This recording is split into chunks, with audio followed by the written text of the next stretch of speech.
The overhead bin slammed shut. Rachel Cole didn't flinch. She'd survived ejections at Mach 2.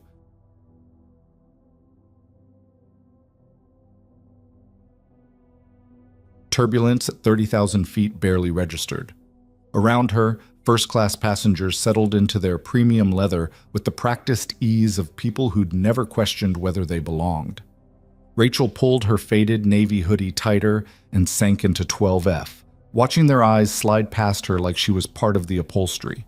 She'd seen that look before, in briefing rooms, on tarmacs, right before she proved them catastrophically wrong.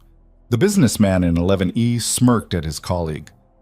Standards really have dropped, haven't they? Rachel's fingers drummed once against her armrest, the same rhythm she used before weapons hot. Outside, two F-22 Raptors screamed past the wing. Nobody noticed. Nobody ever did. Until they had to. Before we dive in, if you're hooked, stay with me until the very end. This story has layers you won't see coming. Drop a like, and comment what city you're watching from so I can see how far Rachel's story travels. Trust me, you'll want to see how this plays out. The gate agent's smile had died the moment Rachel approached with her boarding pass. Not disappeared, died. The kind of death that happens when expectation meets reality and loses badly. Seat 12F, the woman had said, her voice carrying just enough pause to make it a question. Her eyes had traveled from Rachel's scuffed Nikes to her worn jeans to the hoodie that had seen better decades. First class. That's what it says. Rachel's voice was flat, neutral. The tone she used when radio chatter got heated and someone needed to remember who was actually in command. The agent's finger had hovered over her keyboard like she was considering options. Verifying. Double-checking. Looking for the mistake that would make the universe make sense again. There wasn't one. Rachel had boarded without another word, her small backpack slung over one shoulder, and now here she was, surrounded by people who measured worth in thread count and quarterly earnings. The cabin smelled like expensive cologne and barely concealed judgment. "Excuse me." The voice came from above. Rachel glanced up. The flight attendant, name tag reading Olivia Kane, stood with a smile so professional it could have been laminated. "Can I get you anything before we take off?" "I'm good." Olivia's eyes did their own scan. Hoodie, backpack, the absence of the usual first-class accessories, designer bag, laptop case, the invisible armor of belonging. "Are you sure you're in the right seat?" Rachel pulled out her phone, opened her boarding pass, held it up without a word. 12F, first class, paid in full. "Oh." Olivia's smile tightened. "Well, let me know if you need anything." The subtext was deafening. "But please don't." Rachel settled back and watched the tarmac through the window. A fuel truck crawled past. Ground crew signaled to each other in the language of marshalling wands and hand gestures, communication stripped down to pure function. She understood that language better than most. Unbelievable. The word drifted from 2 rows up. Male voice, expensive suit by the sound of it. You could hear wealth in the rustle of fabric. "They're putting anyone up here now." His companion laughed. "What's next? Standby passengers?" Rachel's jaw tightened fractionally. Not anger, muscle memory. The same clench that happened when training scenarios went sideways and adrenaline had to be converted into precision.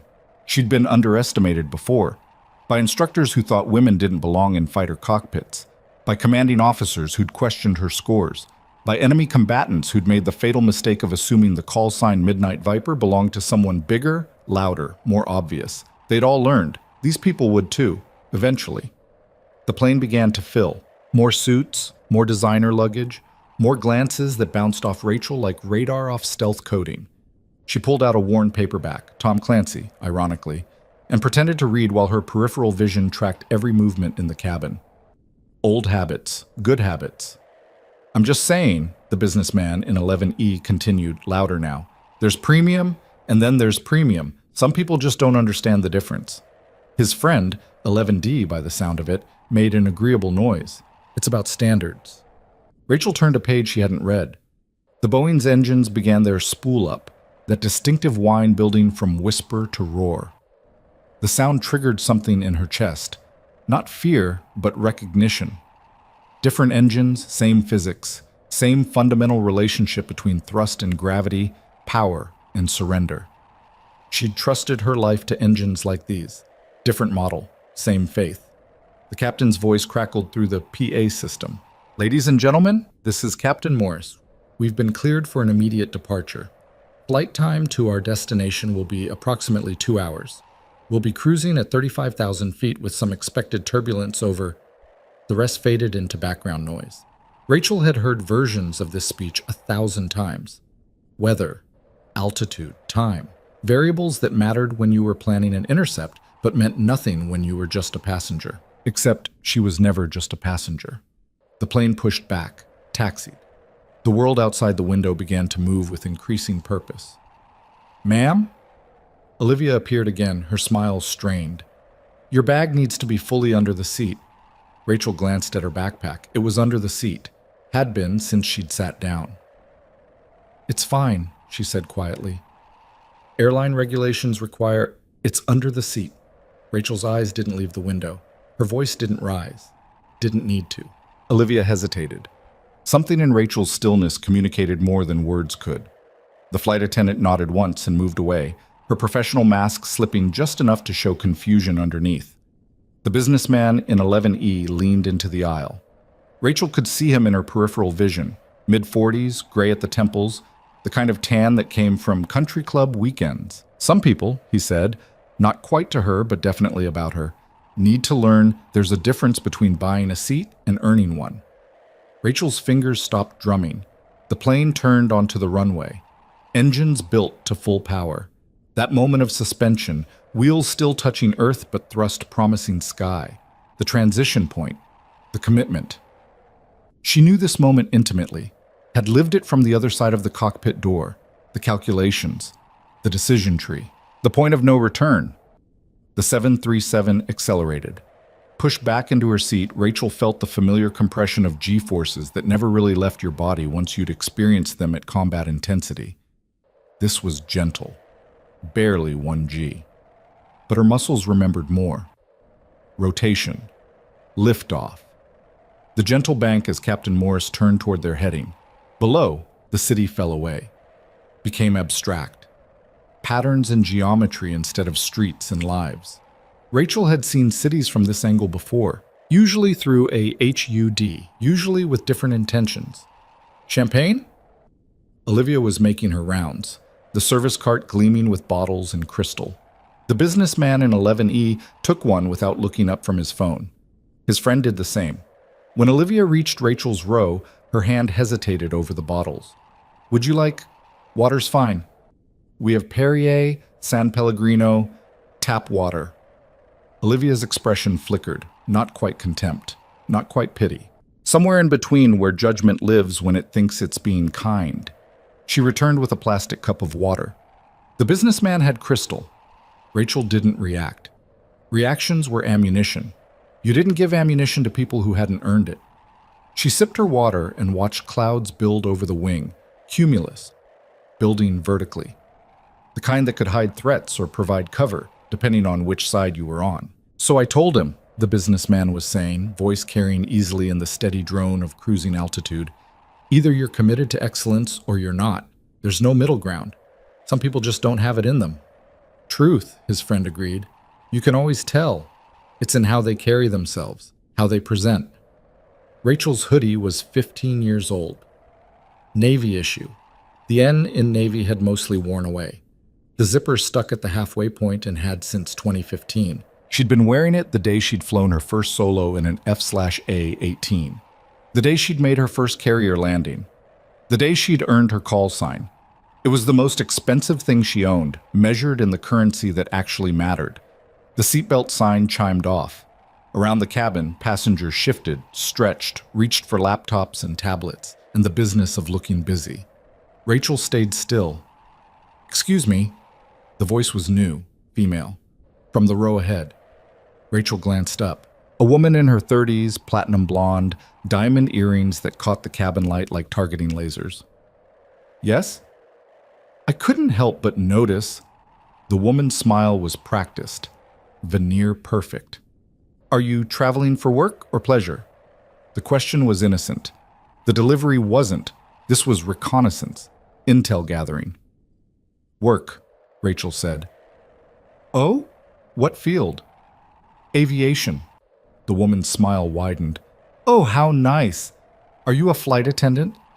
Rachel took a slow breath, counted to 3, let it out. No. Pilot? There was amusement in the question, the kind that expects a punchline. Something like that. The woman waited for elaboration. Rachel didn't provide it.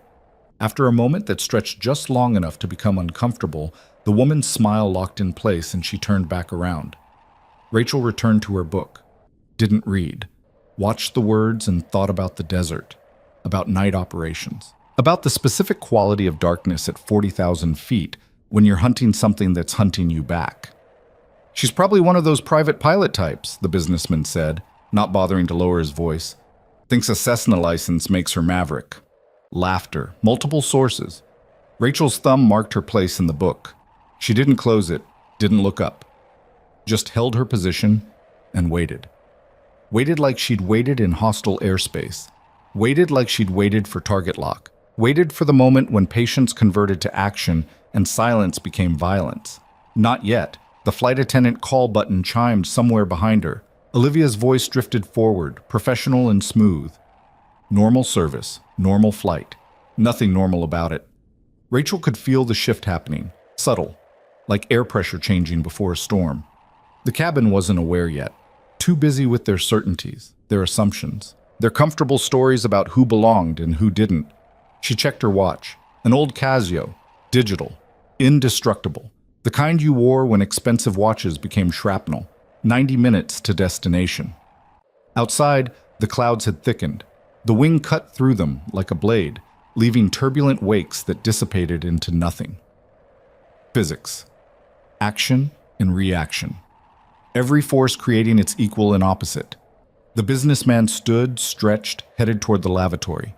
On his way back, he paused at Rachel's row. "Excuse me," he said, not really asking. Rachel was aisle seat.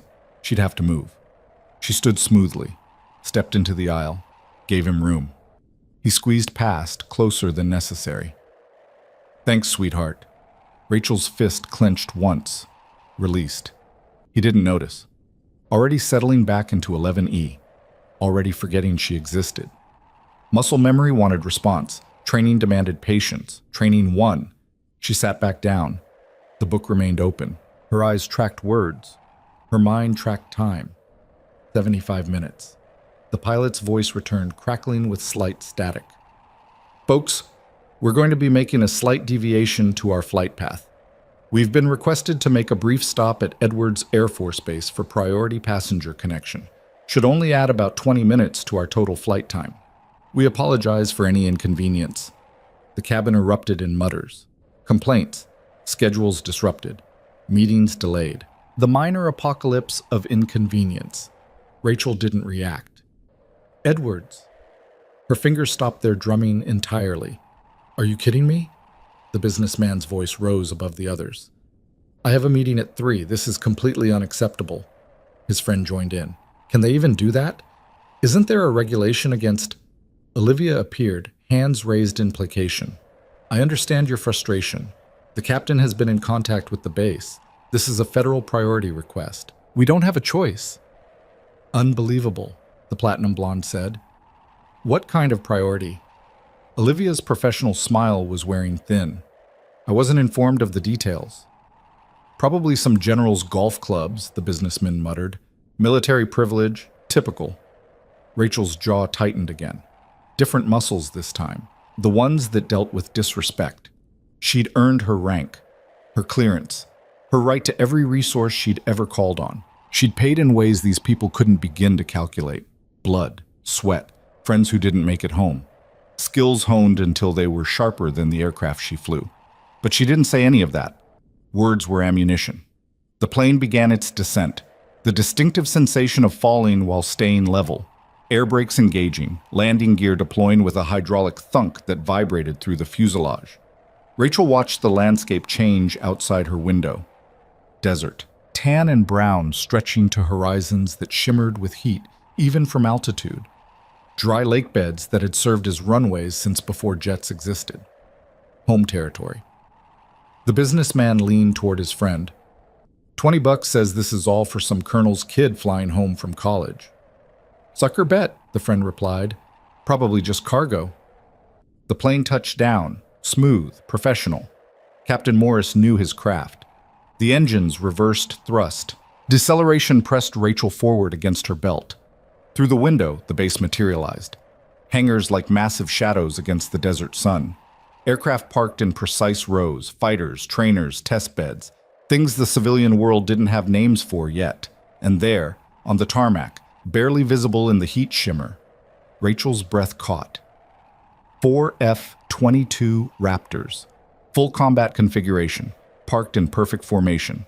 They weren't there for cargo. The plane taxied toward a remote section of the field, away from the main terminal, away from the normal flow of traffic, toward a cluster of vehicles.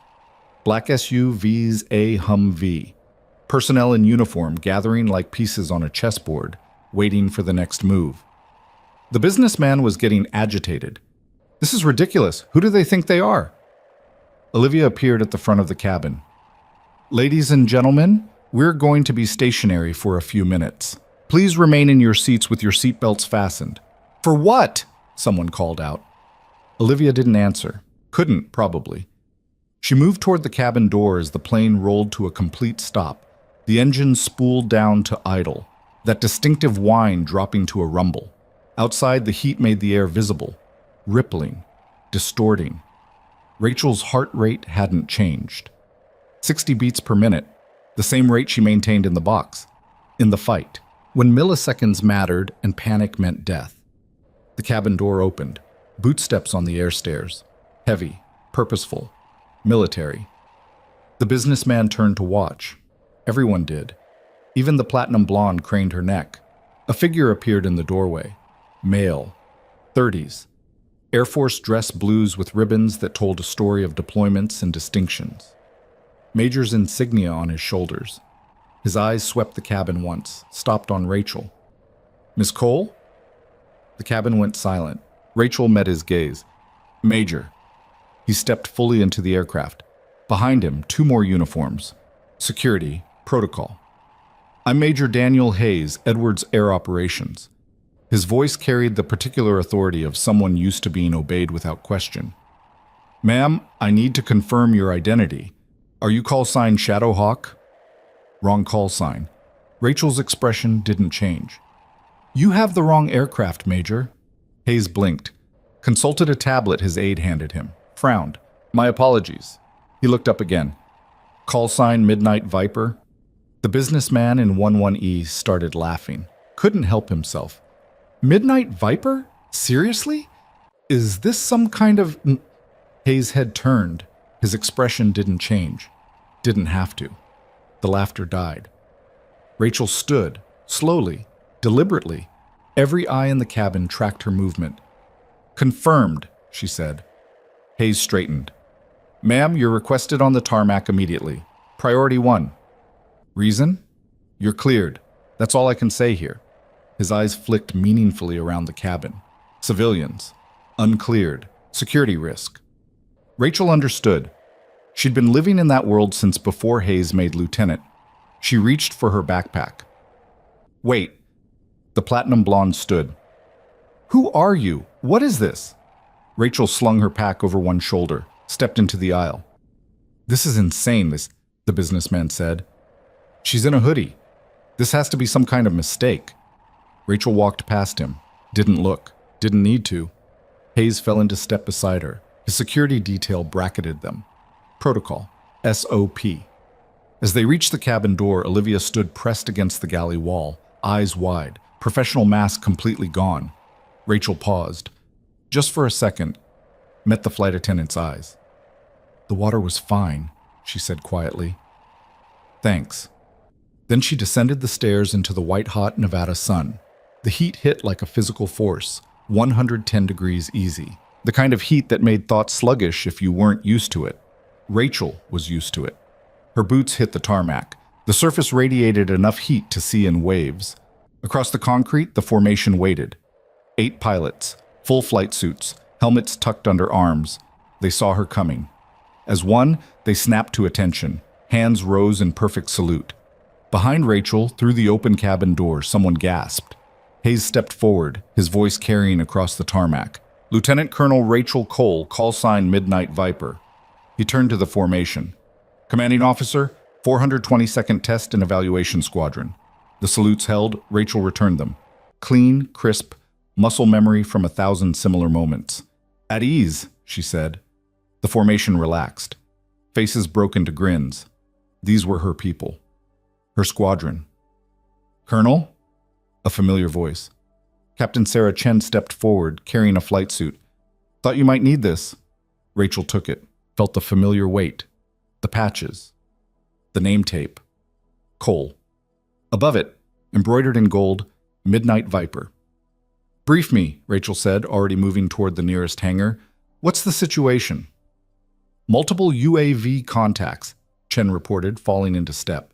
Unidentified, fast movers. They appeared on radar 30 minutes ago and disappeared before we could intercept. Patterns. Deliberate. Testing our response times. Testing our coverage gaps. Rachel's mind shifted. Civilian mode to combat mode. The transition was instant. Familiar. Like coming home. A wax up? Negative budget cuts. We're running ground radar only. Wonderful. Rachel unzipped her hoodie, revealing the simple gray t-shirt underneath, started stripping it off without breaking stride. Who's on standby? Reaper flight. 4 birds. They're spinning up now.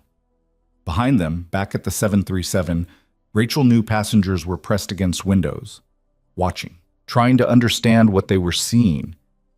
The businessman who'd called her sweetheart, the woman who'd assumed she was a flight attendant, all of them recalculating, reassessing. Too late. Rachel reached the hangar, inside cool shadows and the smell of jet fuel. Her flight suit went on with practiced efficiency. Velcro, zippers, each piece locking into place. An aide approached with a tablet. Colonel, threat assessment is loaded. Enemy capabilities are unknown. Rules of engagement. I know the ROE. Rachel scanned the data. Vectors, velocities, approach patterns that made her instincts scream. This isn't random. No, ma'am. She looked up. Across the hangar, her bird waited. An F-22 Raptor, tail number 011, her aircraft, her weapon. Time to intercept? 8 minutes if you launch now. Rachel was already moving. Her helmet came off the rack, her gloves, each piece of gear settling into its proper place through sheer repetition. Launch sequence? She asked, climbing the ladder. Ready on your mark. She settled into the cockpit. Home. The HUD glowed to life. Displays populated with data. The world reduced to symbols and threats and solutions. Her hands moved through the startup sequence. Muscle memory. She could do this blindfolded. Had, in training. Tower, Viper 1. Request immediate departure, priority Alpha. Viper 1 Tower, you're cleared. Winds 270 at 15, field is yours. The canopy lowered. Sealed. The world outside became filtered through technology and training. Rachel's heartbeat remained steady. 60 beats per minute. The engine spooled to full power. The Raptor trembled. Eager. Predatory. She released brakes. The aircraft lunged forward like something alive. The runway blurred. Rotation speed. Liftoff. The ground fell away and Rachel Cole, call sign Midnight Viper, climbed into the desert sky at full military power, leaving behind a plane load of strangers who'd spent 2 hours learning absolutely nothing about who sat among them. On the tarmac, Major Hayes watched the F-22 disappear into the blue, turned back toward the 737. Inside that cabin, silence had become a physical presence. The businessman sat frozen in 11E, champagne forgotten, his entire worldview experiencing catastrophic systems failure. Olivia stood at the cabin door, finally understanding why her instincts had screamed warning every time she'd looked at the woman in seat 12F. And through it all, 2 more Raptors spooled up, their engines building to a scream that promised violence to anyone stupid enough to test what Rachel Cole and her squadron protected. The businessman's friend broke the silence first. What just happened? Nobody answered, because nobody knew, not yet. But they were about to learn what happens when you mistake silence for weakness and calm for surrender. They were about to learn why the woman in the worn hoodie never needed to prove anything. She was too busy actually being everything they'd assumed was impossible. And in the sky above Edwards Air Force Base, with hostile contacts on her radar and her squadron forming up on her wings, Rachel Cole smiled inside her oxygen mask. This right here, this was what belonging actually looked like. Not a seat assignment, not designer luggage, just her aircraft, and the absolute certainty that she'd earned every single second of this moment in ways they could never understand. Viper 1 has contact, she said into her radio. Going weapons hot. The tone was calm, professional, absolutely lethal, and somewhere far below, in a grounded 737, a cabin full of strangers finally began to grasp the magnitude of their mistake. The radar contact blinked green on Rachel's HUD, 40 miles out, closing fast. Not commercial. The signature was all wrong. Too small, too agile, moving in patterns that screamed deliberate evasion. Viper 1, Reaper 2. I have visual on your 6. Captain Chen's voice crackled through the radio, calm despite the tension underneath. Copy Reaper 2. Maintain spread formation. If this goes hot, I want overlapping fields of fire. Roger that. Rachel's hands moved across the controls with muscle memory precision. Throttle adjustment, minor course correction. The F-22 responded like an extension of her thoughts. 35,000 feet and climbing, airspeed pushing Mach 1.4. The bogey-adjusted course matched her altitude change within seconds. Contact is maneuvering, Rachel reported, definitely tracking us. Viper 1 Tower, rules of engagement remain defensive posture only. Do not fire unless fired upon. Tower, Viper 1, understood. Rachel's jaw tightened. Defensive posture against an unknown threat moving with precision that suggested military-grade capability.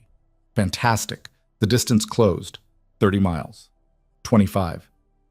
Her threat warning system remained silent. No targeting radar, no missile lock. Whatever this thing was, it wasn't showing hostile intent. Yet. Reaper flight, visual acquisition in 3, 2. The contact resolved through the haze, small, delta wing configuration. No visible markings. A drone. Advanced, expensive. Definitely not civilian. Tower, Viper 1. Contact identified as UAV, military configuration. Unknown origin, requesting authorization to the drone banked hard left, impossibly tight, G-forces that would have killed a human pilot. Then it accelerated, hard. Tower, contact is breaking engagement, bearing 270, descending rapidly. Viper 1, do not pursue beyond operational boundaries. Rachel watched the drone disappear into the desert canyons below, frustration building in her chest like cabin pressure. Someone was testing them, probing their defenses, and she couldn't do a damn thing about it. Reaper flight, return to base. Pattern is clear. They're mapping our response times. Copy Viper 1. Rachel brought her aircraft around, the desert sprawling beneath her in endless variations of brown and tan. Somewhere down there, that drone was transmitting data. Somewhere, someone was watching. The flight back to Edwards took 12 minutes. Long enough for her heart rate to drop back to baseline. Long enough for the adrenaline to metabolize into the familiar post-flight clarity. Long enough to remember she'd left a plane load of civilians staring at an empty seat. The landing was textbook. Touchdown. Reverse thrust. The world decelerating around her until the Raptor rolled to a stop on the same tarmac she'd launched from. The canopy lifted. Desert heat flooded in, carrying the smell of jet fuel and hot concrete. Major Hayes was waiting at the bottom of the ladder, tablet in hand. Colonel? The 737 is still grounded. Passengers are asking questions. Rachel stripped off her helmet. Her hair was matted with sweat, the imprint of oxygen mask visible on her face. What kind of questions? The kind I'm not authorized to answer. Hayes' expression was carefully neutral. Your call, ma'am. She descended the ladder, boots hitting concrete with solid thuds. Around her, ground crew swarmed the aircraft, refueling, systems check, preparing for the next potential scramble. Business as usual. Except for the 737 sitting isolated on the tarmac like a beached whale, windows full of faces trying to make sense of what they'd witnessed. Rachel pulled off her gloves. How long have they been sitting? 43 minutes. Crew status? Captain Morris is getting antsy. Says he's got schedule requirements. FAA regulations about duty hours. Rachel nodded. Civilians and their regulations. Their comfortable boundaries. She'd been living outside those boundaries for 15 years. Tell Morris he's cleared for departure in 10 minutes. I need to debrief first. Hayes hesitated. Ma'am, with respect, some of those passengers saw your launch. They saw the salutes. They're not going to just forget. I don't need them to forget, Major. I need them to sit down and shut up long enough to reach their destination. Rachel's voice was flat, professional, the tone that ended discussions. 10 minutes. Yes, ma'am. She walked toward the operations building, her flight suit dark with sweat in the places where coolant tubes couldn't quite keep up with the Nevada sun. Behind her, she could feel eyes tracking from the 737's windows, probably wondering, definitely judging, still judging, even now. The ops room was blessedly cool, air conditioning and the quiet hum of electronics. Captain Chen was already there pulling up radar data on the main display. 3 separate contacts, Chen reported without preamble. Different approach vectors, same evasion patterns. They're coordinated. Rachel studied the tracks. Clean, professional. Whoever was running these drones knew exactly what they were doing. Time between contacts? 40-minute intervals, like clockwork, which means next one's due in 27 minutes. Chen pulled up a threat assessment. If the pattern holds. Rachel's mind processed the data. 3 contacts. Coordinated. Testing response times and coverage gaps. This was reconnaissance, preparation. For what? Double the CAP rotation, she said.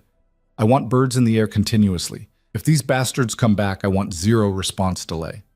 We don't have the fuel budget for, but find it. Rob from next week if you have to. This isn't random, Sarah. Someone's planning something. Chen nodded, started making calls. Rachel moved to the window. From here, she could see the 737. Could see Hayes approaching the stairs, probably delivering her message to Captain Morris. Her phone buzzed. She turned it back on after landing. Muscle memory from years of needing to stay connected, stay available. 3 missed calls, all from the same number. Marcus, her husband. She stepped into the hallway, pressed dial. He answered on the first ring. Tell me you're on the ground. I'm on the ground. Rachel's voice softened fractionally, the only person who got that reaction. How'd you know I was up? Edwards notified me the second you scrambled. Rachel, what's going on? They said potential hostile contact, drones, advanced, unknown origin. We couldn't engage. A pause. She could hear him processing, his lawyer brain running scenarios. Marcus Cole didn't panic. One of the many reasons she'd married him. Are you safe? For now, they were just testing us. Testing for what? That's the million-dollar question. Rachel checked her watch. Listen, I'm stuck here for another hour minimum. That flight I was on, the civilian one? Yeah, it's grounded. I need to get back on it, finish the trip. Why don't you just hop a military transport? Because showing up at a civilian airport in a C-130 defeats the purpose of keeping a low profile. She rubbed her eyes. Fatigue was starting to creep in around the edges. The whole point was to travel quietly. How's that working out? Despite everything, Rachel almost smiled. About as well as you'd expect. So everyone on that plane now knows you're military. Everyone on that plane now knows I'm not what they assumed. The specifics are still classified. Marcus made a sound that might have been a laugh. You told me once that assumptions were tactical advantages. They are. Until they're not. Through the window, she watched ground crew disconnect refueling lines from her Raptor. I need to go. Debrief isn't done. Be careful. Always am. That's a lie, but I appreciate the effort. This time she did smile. Love you. Love you too. And Rachel? Those people on the plane. What about them? Try not to enjoy their discomfort too much. She hung up without responding. Because he was right. Because there was a part of her, the part that had fought for every inch of respect in a career field that didn't want her, that wanted to walk back onto that 737 and watch them squirm. The professional part knew better. Major Hayes appeared at the end of the hallway. Colonel, Captain Morris is requesting immediate departure. Says he's already pushed his duty hour limits. Rachel checked her watch again. Fine. Tell him he's cleared. And you, ma'am? I'll be there in 5. She returned to the ops room. Chen was coordinating the new cap schedule, her voice clipped and efficient over the radio, the kind of efficiency that came from running exercises until they became instinct. Sarah? Chen looked up. You've got operational command until I'm back. If those contacts return, intercept and identify, engage only on positive hostile action. And if they make a run at the base itself? Chen's expression hardened. Then they'll learn why we get the big toys. Rachel nodded, left her flight suit in her locker, back to jeans and the worn hoodie that had started this whole mess. The transformation felt wrong now, like putting on camouflage that no longer worked. The walk back to the 737 was short. The air stairs were still extended, a ground crew member standing at the bottom like a reluctant doorman. Rachel climbed. The cabin had changed, not physically. Same seats, same overhead bins, same recycled air, but the atmosphere was different, dense, like everyone was holding their breath. Every eye tracked her progress down the aisle. She reached 12F, sat down, buckled her seatbelt with the same practice motion she'd used 1,000 times in fighter cockpits. Nobody spoke. The businessman in 11E stared straight ahead, his champagne glass empty, his earlier confidence completely evaporated. His friend in 11D pretended to be absorbed in his phone, but his hands weren't moving, weren't scrolling, just holding the device like a shield. Olivia appeared from the galley, her professional mask back in place but fragile, cracking at the edges. "Miss Cole," she said carefully, "can I get you anything?" Rachel met her eyes, saw recognition there, understanding, maybe, or just fear. "I'm good." Olivia nodded, retreated, moved through her pre-flight duties with movements that were mechanical, automatic. The captain's voice returned to the PA. "Ladies and gentlemen, we've been cleared for immediate departure. Flight attendants, prepare for takeoff." The engine spooled up, that familiar whine building to a roar. Rachel watched the base slide past her window. Hangars, aircraft, the people who understood what she did and why it mattered, her people. The 737 turned onto the runway, accelerated, liftoff. Edwards fell away beneath them, becoming abstract again. Patterns in the sand. They climbed through 10,000 feet before anyone spoke. It was the platinum blonde from earlier. She'd turned in her seat, facing back toward Rachel's row. "I have to know," the woman said. Her voice was quieter now, less certain. What was that? What are you?"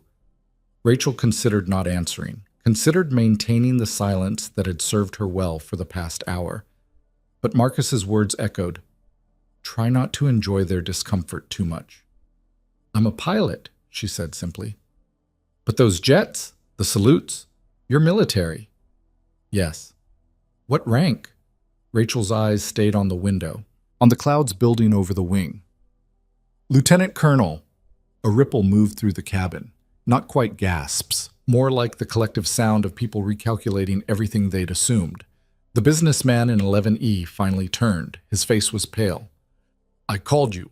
Earlier, I said, I know what you said." "I didn't know. I mean, how was I supposed to—" You weren't." Rachel's voice was neutral, factual. That was kind of the point. He opened his mouth, closed it, looked like a fish drowning in air. The platinum blonde wasn't done. "But you're so young. How are you a colonel?"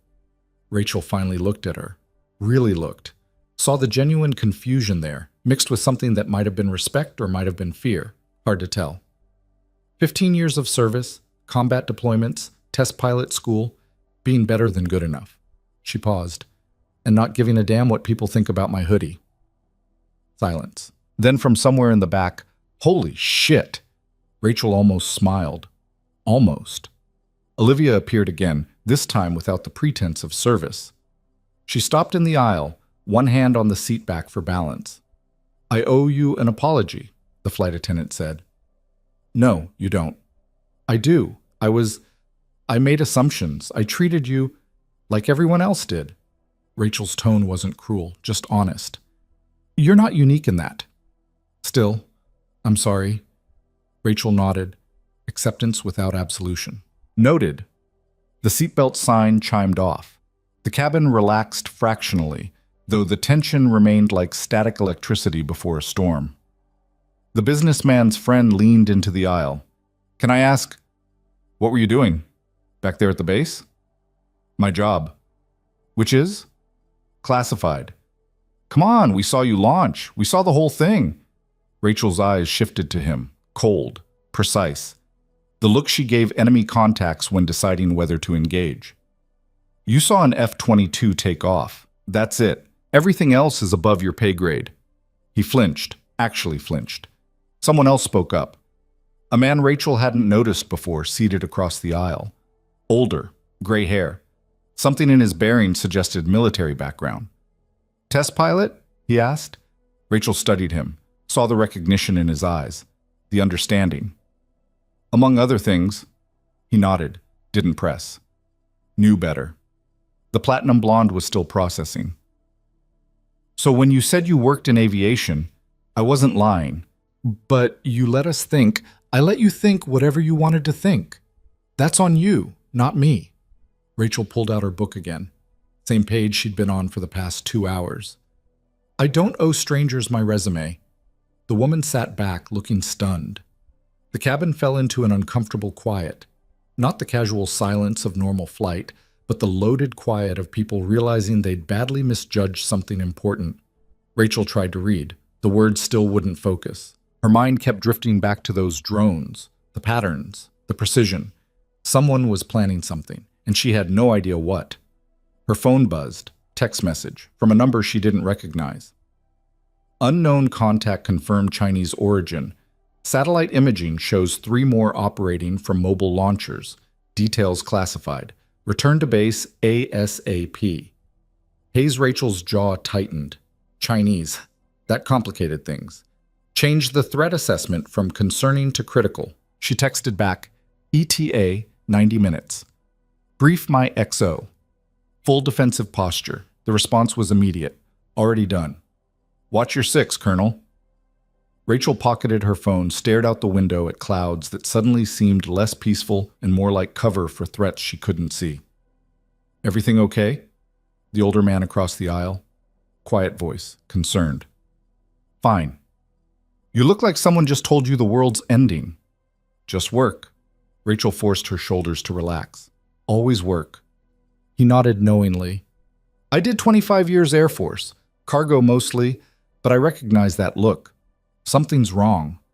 Rachel glanced at him, saw sincerity there, the kind of concern that came from shared experience. Can't talk about it, she said. Didn't think so. He extended his hand across the aisle. Jack Morrison, Major, retired. She shook it. Rachel Cole. I know. Heard the Major at the base. Morrison settled back in his seat. For what it's worth, you handled that whole thing with more grace than I would have. How would you have handled it? Probably would have told that jackass in 11E to shut his mouth somewhere over Arizona. A slight smile. But I was never known for diplomacy. Despite everything, Rachel felt some of the tension ease. Diplomacy's overrated. Damn right it is. They fell into companionable silence, the kind that didn't need filling. The businessman in 11E was on his phone now, typing furiously, probably texting someone about his brush with military aviation, probably making himself the hero of a story where he was actually the punchline. Rachel didn't care. The platinum blonde had her laptop out, but she kept glancing back. Curious. Still trying to reconcile the woman in the hoodie with the officer who'd commanded salutes from elite pilots. Good luck with that, Rachel thought. Olivia came through with the beverage cart. When she reached Rachel's row, she paused. I'm upgrading you to the good water, she said quietly. San Pellegrino. No charge. Rachel looked up, saw the peace offering in the gesture, the attempt at amends. Thanks. Olivia poured it into a crystal glass. Not plastic. The same crystal the businessman had gotten without asking. Small victory, meaningless in the grand scheme, but victories nonetheless. The flight continued. Miles disappeared beneath them. The sun tracked across the sky, throwing long shadows through the cabin. Rachel's mind wouldn't settle. Those drones, Chinese origin, Mobile launchers, which meant they could pop up anywhere. Test defenses anywhere. Edwards was just the beginning. She pulled out her phone, sent a message to Chen, run a probability analysis. Where else would they test? The response took 5 minutes. Nellis, Vandenberg, potentially Creech. Anywhere with high-value assets and predictable response patterns. Notify regional commands. This is bigger than us. Already in the works. You taught me well, boss. Rachel almost smiled at that. Almost. The businessman finally worked up the courage to turn around. Colonel Cole? She looked at him. Waited. I just wanted to say what I said earlier about standards and belonging. I didn't mean, yes, you did. He blinked. Excuse me? You meant every word. You believed it. Still believe it, probably. The only thing that's changed is now you know I outrank whatever assumptions you made. Rachel's voice was calm, clinical. Don't apologize for thinking it. Apologize for saying it out loud. His face went through several colors before settling on red. Yes, you're right. I'm sorry. Apology noted. He turned back around. Didn't try again. Morrison chuckled quietly. You don't give an inch, do you? Giving inches got me nowhere for the first 5 years of my career, Rachel said. I learned better. Hard way? Is there any other way? Fair point. Morrison flagged down Olivia. Bourbon? Neat? Make it a double. Olivia nodded, looked at Rachel. Anything for you? I'm flying later. I'm good. Morrison raised an eyebrow. You're going back up? Soon as we land. Those contacts they scrambled you for, they coming back? Rachel met his eyes, saw understanding there, the kind that came from years of reading between classified lines. Probably, she said. Then give 'em hell. He raised his glass when it arrived. To keeping the sky safe from assholes who don't appreciate it. Rachel couldn't help it. She smiled. Actually smiled. I'll drink to that, she said, raising her San Pellegrino. They touched glasses across the aisle, crystal against crystal. Outside, the clouds continued their endless formations. Below, America spread out in geometric patches of civilization and wilderness. Somewhere in that vastness, mobile launchers were preparing another test, another probe. Rachel would be ready. She always was. The rest of the flight passed in relative quiet. The cabin had settled into an uneasy acceptance. People stopped staring, stopped whispering. They didn't understand her, didn't need to. She wasn't there to be understood. An hour from landing, Rachel's phone buzzed again. Fourth contact, different signature, faster, more aggressive. Reaper flight engaged but lost visual in canyon terrain. Whatever this is, it's escalating. Chen Rachel's fingers drummed against her armrest. Once, twice, the rhythm of weapons hot. I'm coming, she texted back. We'll be ready. The captain's voice returned. Ladies and gentlemen, we're beginning our descent. Flight attendants, prepare the cabin. Rachel buckled her seatbelt, checked her watch, calculated flight time back to Edwards. She could be wheels up in 40 minutes if she pushed it. 35 if she really pushed. The businessman glanced back one more time. Are you going back to the base? Yes. Is everything okay? I mean, is there something we should... Everything's fine. The lie came easily, necessary. Just routine follow-up. He didn't believe her. She could see it in his eyes. Good instincts, wrong clearance level. The plane descended through clouds. The city appeared below, sprawling, complex, completely unaware of the chess game being played in the airspace above it. Touchdown was smooth, the familiar sensation of gravity reasserting its claim. They taxied to the gate. The seatbelt sign chimed off. People stood, reached for overhead bins, resumed their normal lives. Rachel stayed seated, waited for the crowd to thin. Morrison stood, retrieved his bag, paused at her row. Colonel, it was an honor. She looked up. Fly safe, Major. You too. He hesitated. Whatever's waiting for you at Edwards, you've got this. I know. He nodded, moved toward the exit. The cabin emptied. Olivia appeared one last time. Ms. Cole, Colonel Cole, I just wanted to say thank you for not making this harder than it had to be. Rachel stood, grabbed her backpack. You were doing your job. I get it. Still, Thank you. They walked toward the exit together. At the door, Rachel paused. The businessman was standing in the jetway, phone pressed to his ear, talking animated, probably already spinning the story, making himself sound better than he'd been. Let him, Rachel thought. She descended into the terminal. Normal people doing normal things, shopping, eating, waiting for flights, none of them knowing what was happening in the sky above. Rachel found a quiet corner, called the base direct line. Hayes answered. Colonel? Status.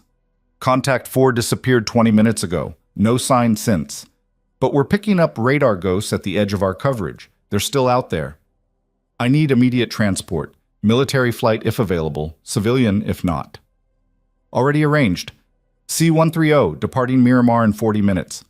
They'll have you back here in 90. Good. Rachel checked the departures board. I'm heading there now.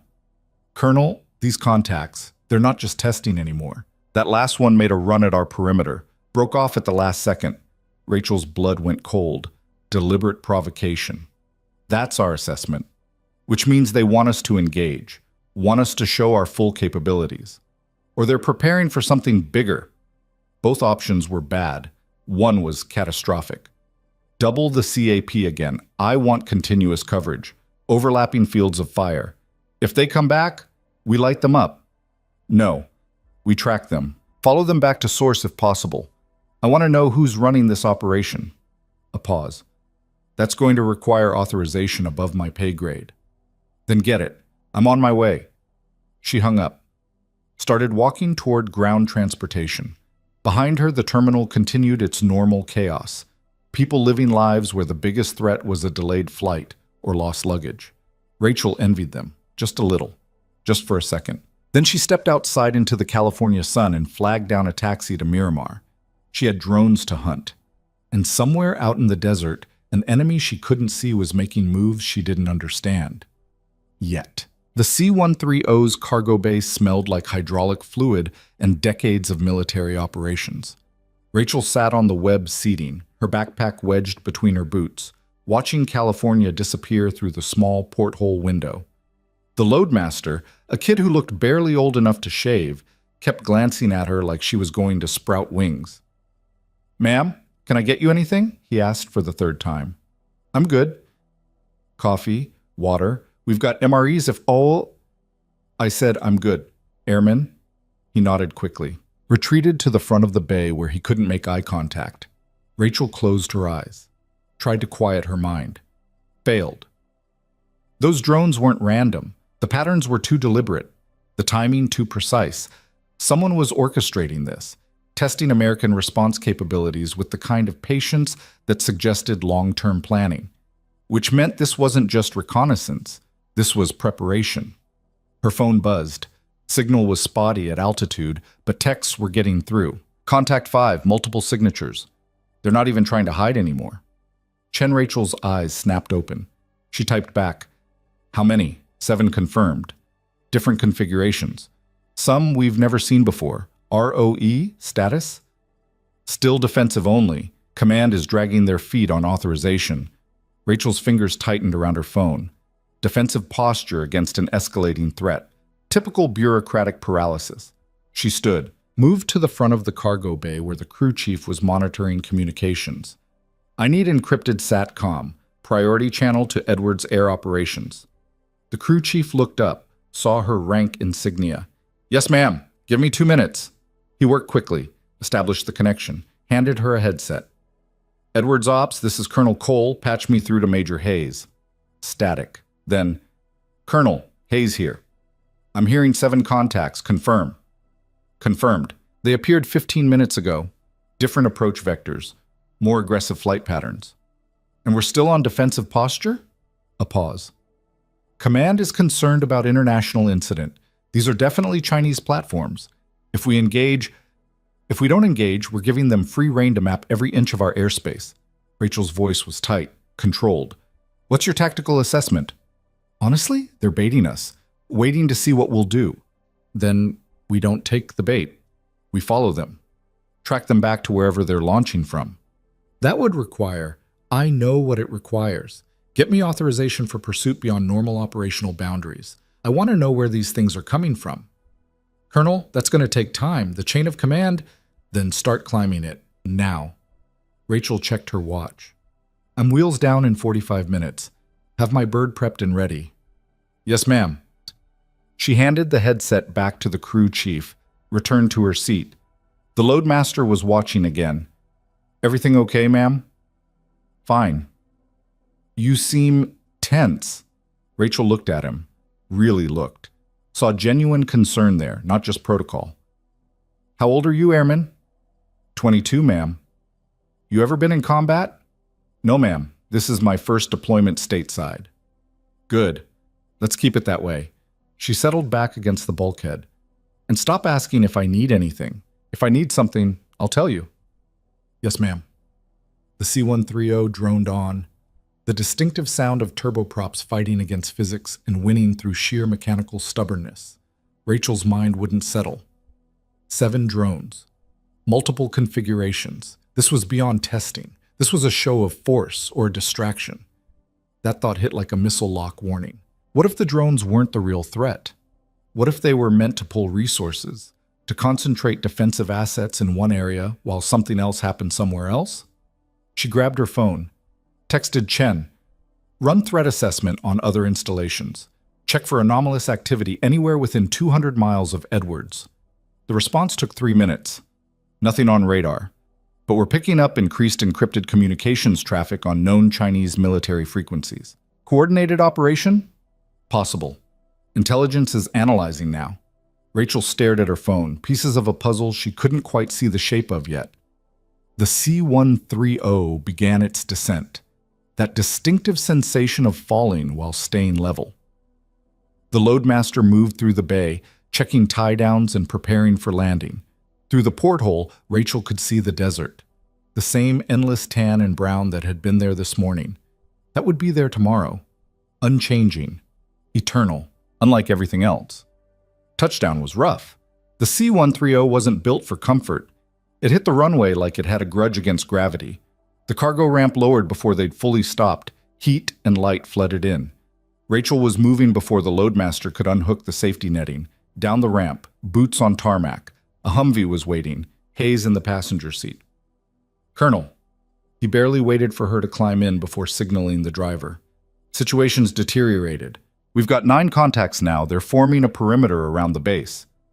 A perimeter? Yes, ma'am. Like they're setting up for something. Rachel's blood went cold. Surveillance positions. That's our assessment. Or targeting solutions. Hayes' face went pale. You think they're preparing to strike? I think we need to assume worst-case scenario until proven otherwise. She pulled out her phone. Get me General Mathis at Northcom. Priority 1. Ma'am, I don't have the authority to... I do. Make the call. The Humvee screeched to a stop outside the operations building. Rachel was out before it fully stopped. Through the doors, into the cool darkness where screens glowed with radar data and threat assessments. Captain Chen looked up from the main display. Colonel, thank Christ, these contacts are... I know what they are. Rachel moved to the tactical display.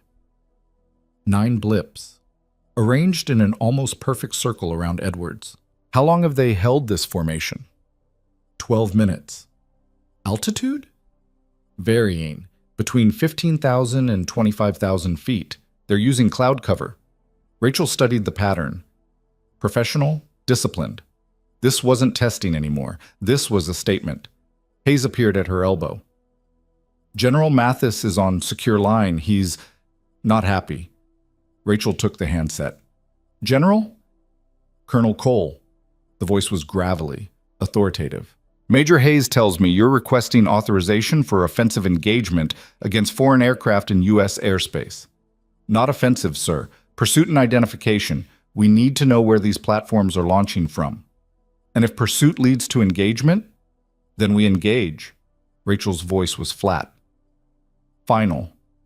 Sir, with respect, these contacts are currently surrounding a major U.S. installation. They're holding formation like they're waiting for orders. If we don't act now, I'm aware of the tactical situation, Colonel.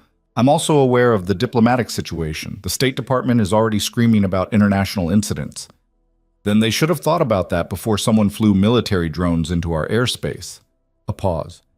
You're asking me to authorize an action that could escalate into something bigger.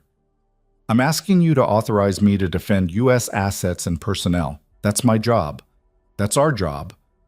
Another pause. Longer this time. Then, authorization granted. Rules of engagement are as follows. Track and identify. Engage only if fired upon, or if contacts demonstrate clear hostile intent. Do not pursue beyond a 50-mile radius from Edwards. And Colonel? Yes, sir? Don't start a war. No, sir. The line went dead. Rachel handed the phone back to Hayes, turned to Chen. Get Reaper Flight airborne, full loadout. I want overlapping coverage on every one of those contacts. They're already spinning up. Good, I'm taking lead. Rachel was already moving toward the locker room. Have my bird ready in 5 minutes. Colonel. Hayes followed. Are you sure about this? If something goes wrong, then it goes wrong on my watch, under my command. That's what the rank is for, Major. She stopped, looked at him. You have a problem with that? No, ma'am. Then get out of my way. The locker room was empty. Rachel stripped out of her civilian clothes with mechanical efficiency. Jeans, hoodie, the uniform of someone trying to blend in. Blending in was over. Her flight suit went on like armor. Each zipper, each Velcro patch, each piece of gear settling into place through pure repetition. Coal. Midnight Viper. The patches weren't decoration. They were identity, achievement, proof that she'd earned every inch of the skies she defended. Her phone buzzed one last time. Marcus. News is reporting unusual military activity at Edwards. Please tell me you're not about to do something stupid. She typed back. Define stupid. Anything that involves you getting shot at. Then I'm about to do something very stupid. Love you. Rachel. She pocketed the phone. Didn't wait for his response. Couldn't afford to. The tarmac was organized chaos. Ground crews swarming aircraft. Ordnance being loaded. The controlled violence of preparation. Her Raptor sat ready. Canopy open. Waiting. Rachel climbed the ladder, settled into the cockpit. Home. Her hands moved through the startup sequence. Muscle memory. Religion. Tower, Viper 1. Request immediate departure. Viper 1 Tower. You're cleared. Reaper Flight is already airborne. They're holding at Angels 20, waiting for your mark. Copy. Viper 1 rolling. The Raptor moved, taxied, positioned. Rachel ran her pre-flight checks. Systems green, weapons hot. Everything reading nominal. Outside, ground crew cleared the area. Gave her the signal. She released brakes. The world accelerated. Runway blurred. Rotation speed, liftoff. The desert dropped away. Rachel climbed hard. Full military power. The G-forces pressed her into the seat. Familiar. Welcome. At 20,000 feet, she leveled off. Scanned her displays. 9 contacts. Still holding formation. Still waiting. Reaper Flight, Viper 1. I have visual on the formation. Maintain current positions. I'm going to rattle the cage. Viper 1, Reaper 2. Acknowledge. We've got your 6. Rachel armed her systems. Not to fire, just to send a message. She accelerated, pushed through Mach 1. The sonic boom rippled across the desert below. The contacts didn't move. Viper 1 to unknown aircraft. You are in restricted U.S. airspace. Identify yourself immediately or you will be engaged. Silence. Rachel banked hard. Positioned herself between the formation and the base. A physical barrier. Still no response. This is your final warning. Identify or leave U.S. airspace immediately. One of the contacts moved. Broke formation. Accelerated toward her. Rachel's threat warning system screamed. Missile lock. Reaper Flight Viper 1. I'm spiked. Going defensive. She rolled. Dove. The Raptor screaming through maneuvers that would have killed a lesser pilot. The contact stayed with her. Matched every turn. Every roll. This wasn't a drone. Someone was flying this thing remotely. Someone with training. Someone who knew what they were doing. Viper 1, Reaper 2. Second contact is breaking toward you. You've got company. Rachel checked her 6. Saw it. Another contact, different configuration, closing fast. They were boxing her in. Reaper Flight, engage, repeat. Weapons free. Engage. Viper 1, confirm weapons free. Confirmed, light them up. The sky erupted. Missiles streaked from Reaper flight, brilliant white contrails against blue. The contacts scattered, formation breaking, each one taking evasive action. Rachel locked on to the nearest one. Fired. The missile flew true. Impact. The drone disintegrated in a ball of fire and debris.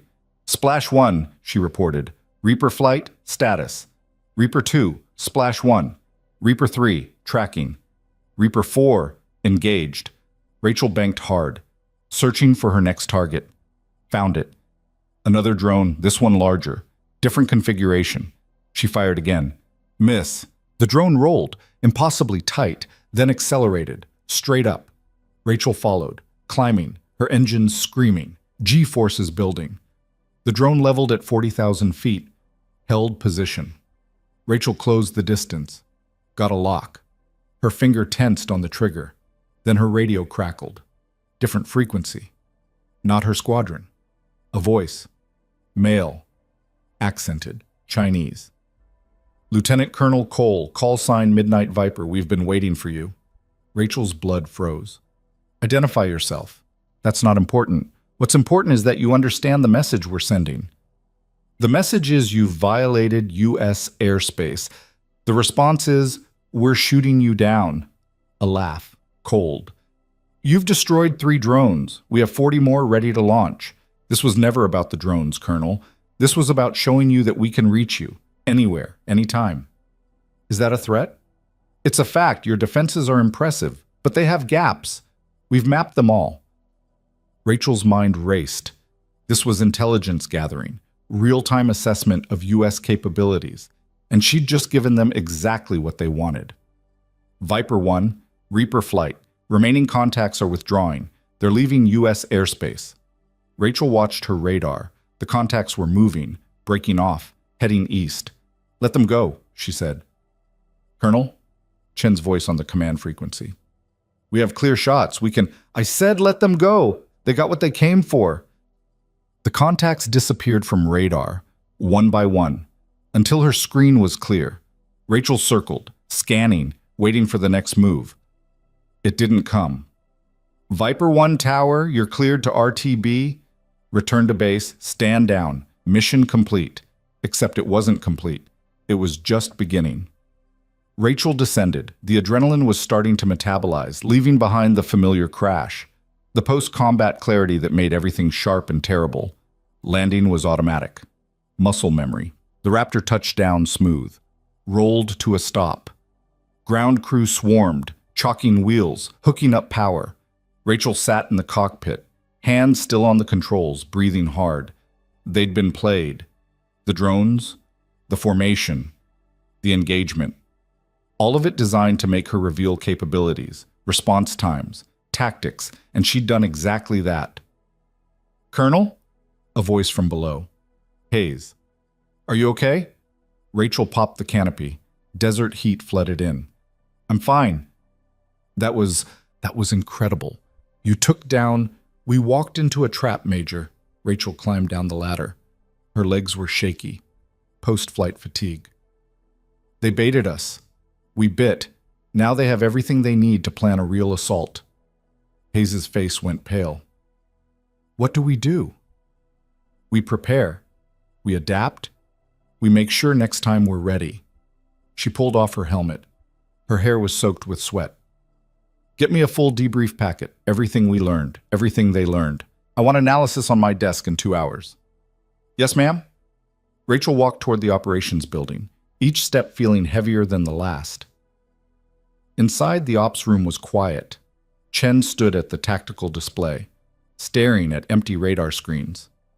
7 drones destroyed, Chen reported without looking up. 3 by you, 4 by Reaper flight. The rest withdrew before we could engage. They withdrew because they got what they came for. Rachel moved to the display, studied the replay of the engagement. Look at the patterns. Every maneuver we made, every response time. They were recording all of it. For what purpose?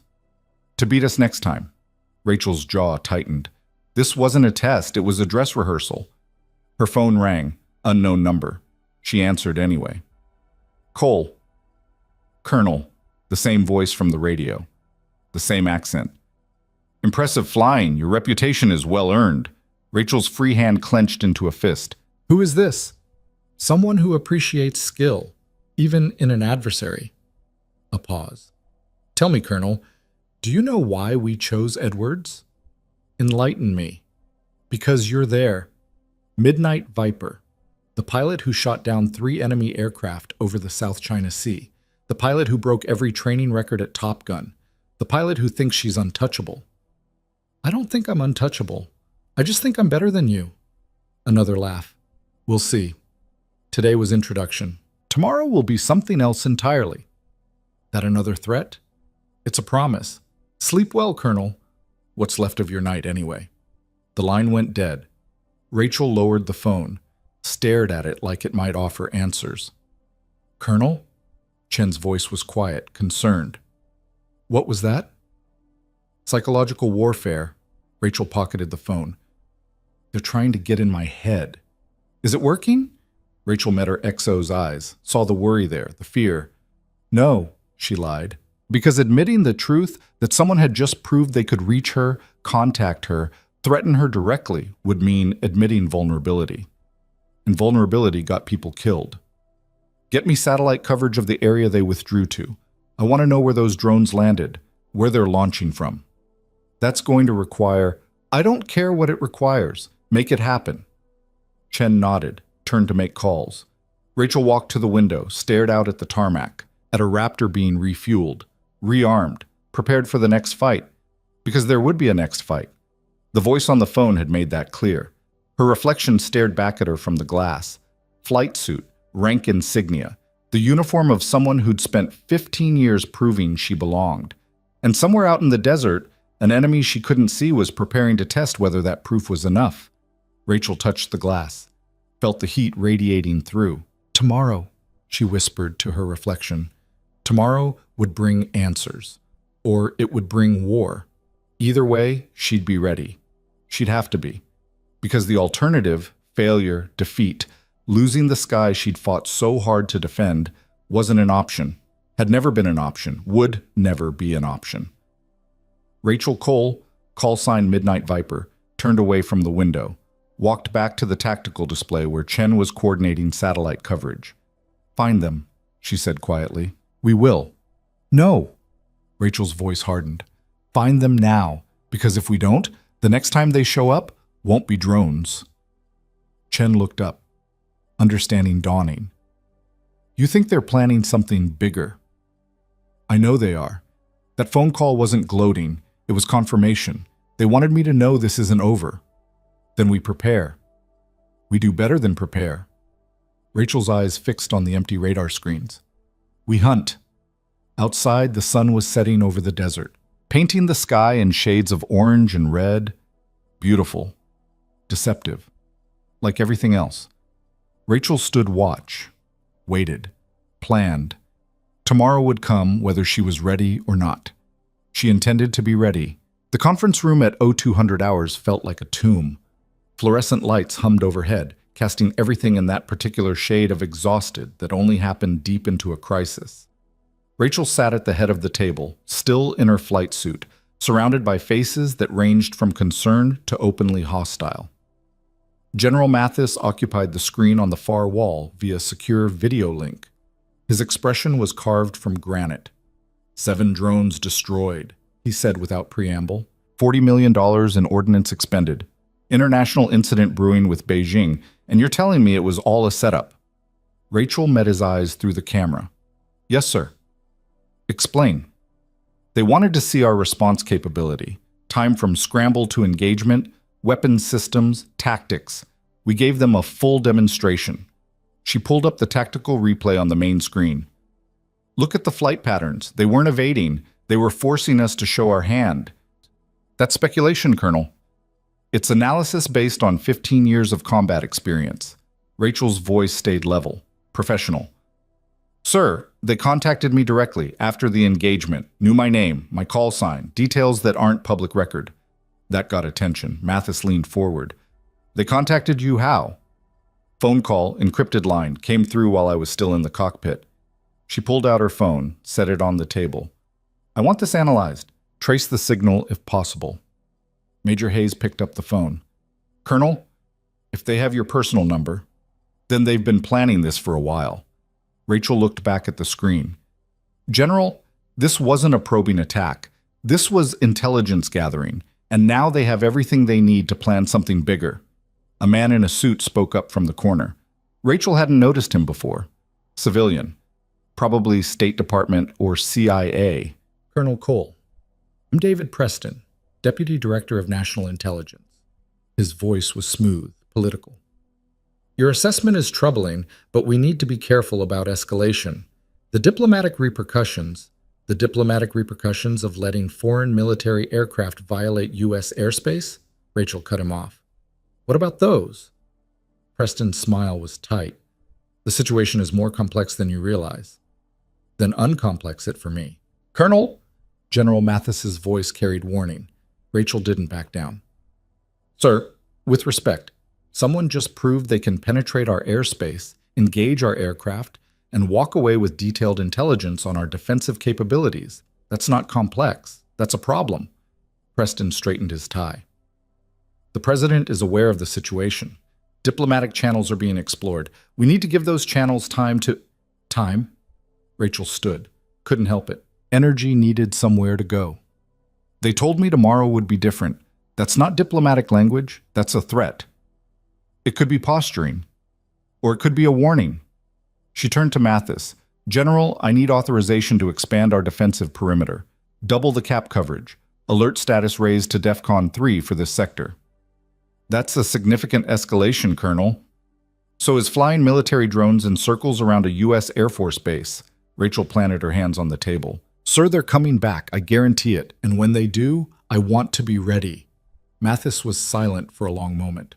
Then, authorization granted. But Colonel, no engagement unless absolutely necessary. We shoot first next time. There's no walking this back. Understood, sir. The general's image flickered, disappeared. The screen went dark. Preston remained standing. Colonel, a word in private? Rachel looked at Hayes, at Chen. Give us the room. They filed out. The door closed with a soft click. Preston moved to the window, stared out at the tarmac where maintenance crews worked under floodlights. You have an impressive record. Top Gun instructor, combat kills, test pilot certification, youngest female lieutenant colonel in Air Force history. You read my file. I read everyone's file. It's my job. He turned. But files don't tell the whole story, do they? Rachel waited. This was going somewhere. The South China Sea incident. 3 enemy aircraft destroyed. You were awarded the Distinguished Flying Cross. I was doing my job. Your job almost started a war. Preston's voice was quiet, sharp. One of those aircraft you shot down? The pilot was a colonel in the PLA Air Force, son of a party official. They wanted your head. They got their chance today, sent drones instead. This isn't a joke, Colonel. I'm not laughing. Rachel's eyes were cold. You think I don't know what I did? I killed 3 pilots. I remember their faces every time I close my eyes. But they fired first. They had lock. I responded. According to your report, the temperature in the room dropped 10 degrees. Say that again, Rachel said quietly. Preston held up his hands. I'm not questioning your account. I'm telling you how Beijing sees it. In their version, you were the aggressor. You provoked the engagement. That's a lie. That's politics. And politics don't care about truth. They care about narrative. He moved closer. These drones today, they're part of a larger strategy. Beijing wants to paint the U.S. as aggressive, militaristic. They want incidents they can point to and say, see, American imperialism. So what? We just let them fly wherever they want? We choose our battles carefully. We don't give them ammunition for their propaganda machine. Rachel laughed, no humor in it. You want me to roll over? I want you to be smart. Preston's expression was hard. You're a symbol, Colonel, whether you like it or not.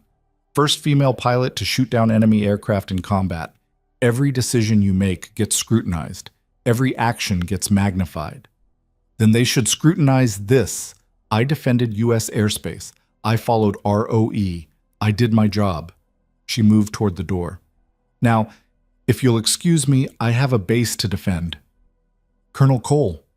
Preston's voice stopped her.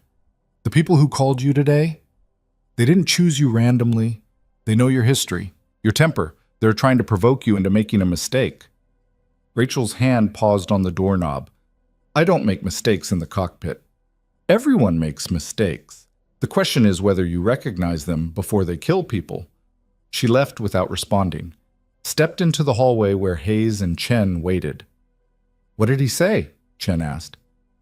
Nothing important. Rachel checked her watch. Oh, 2:37 hours. Status on satellite coverage? Hayes pulled up a tablet. We've got imagery from the withdrawal vectors.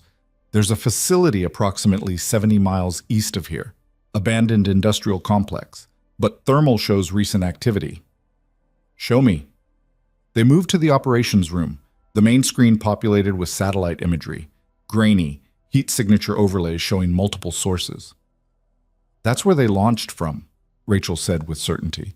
We don't have confirmation. I don't need confirmation. I need authorization to run a reconnaissance flight. Colonel, that facility is technically outside our operational boundary. Hayes looked uncomfortable. General Mathis said no engagement unless... This isn't engagement, it's reconnaissance. Rachel studied the imagery. I'm not asking permission, Major. I'm informing you of my intent. Prep my bird. Ma'am, that's an order. Hayes hesitated, then nodded. Yes, ma'am. Chen stepped closer, quiet voice. Rachel, are you sure about this? Rachel looked at her XO, her friend. No, but I'm doing it anyway. That thing Preston said about them trying to provoke you, I heard him. And I don't care. Someone's planning an attack on U.S. soil. I'm not going to sit here and wait for it to happen. She moved toward the door.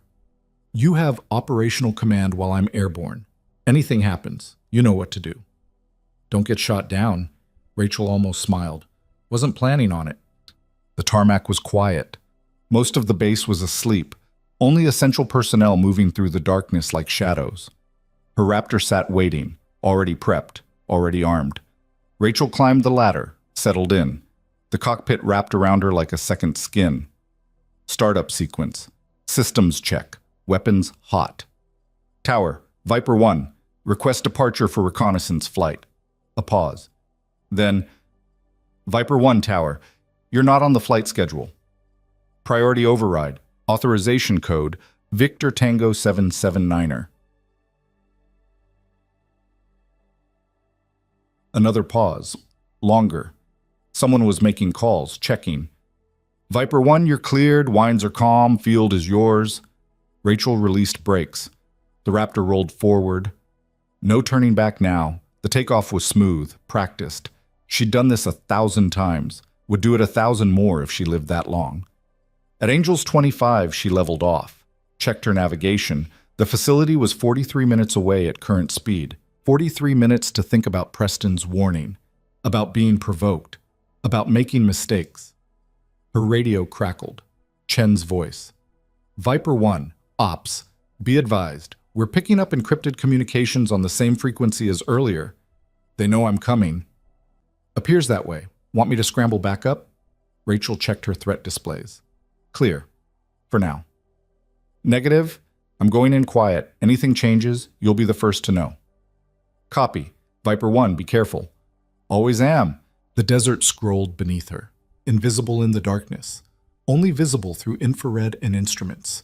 Rachel's mind drifted, back to the South China Sea, to the engagement that had defined her career and nearly ended it. She'd been flying CAP off the USS Lincoln, routine patrol. Then the warning, multiple bogies inbound, fast, hostile. The rules of engagement had been clear, defensive posture only, but the Chinese fighters had locked her up, missiles armed. She'd had maybe 3 seconds to decide, engage or die. She'd chosen engage.